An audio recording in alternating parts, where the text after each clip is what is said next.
I didn't flinch when my father said it. "Your son will never see anyway." His voice was flat, dismissive, almost bored. My mother chuckled beside him, swirling her tea like this was casual small talk. "Stop whining. A trip is more important than a useless kid's eyes." They didn't notice my hands tightening on the table's edge or the faint tremor in my jaw. I didn't give them the satisfaction. I just smiled. They thought they'd humiliated me. They had no idea what I was about to do. Flashback. 2 months earlier, I'd been in the kitchen, sorting through bills, when my sister burst in like a hurricane.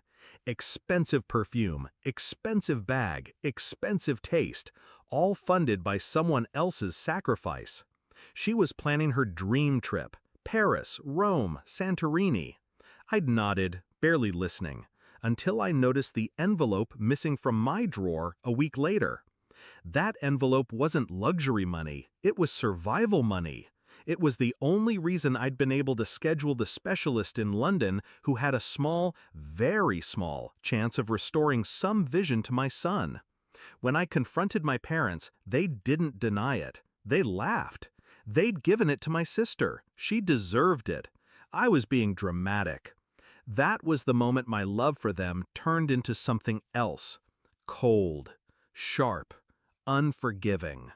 Discovery of betrayal. The truth always hides in plain sight.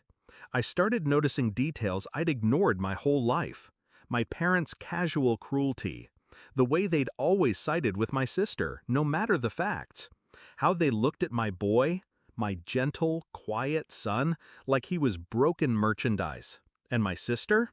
She wasn't just spoiled. She was arrogant, careless. She posted everything online: where she was, what she bought, who she owed. She didn't realize I'd been following every post, every update. I learned more from her filtered selfies than I could have from a private investigator. I didn't rage. I didn't cry. I planned. Shift in mindset. If they saw me as weak, I'd use it. If they thought I'd given up, I'd let them believe it. I started small. I repaid my sister's loan, not in money, but in silence. I told her I forgave her, that she was right to enjoy life, that I'd figure something out for my son. She believed me instantly. She always had. Execution. First move, the law. My sister didn't keep receipts, didn't file taxes properly.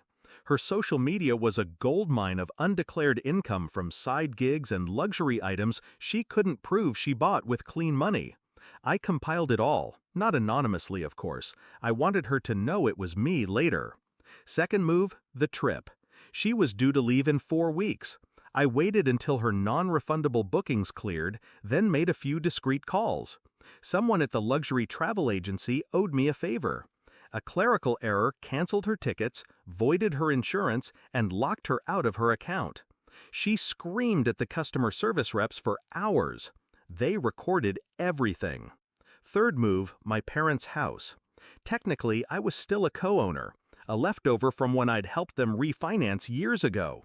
They'd forgotten that detail. I hadn't. One visit to my lawyer and their mortgage was reassessed. The bank called in a debt they couldn't cover. Climax.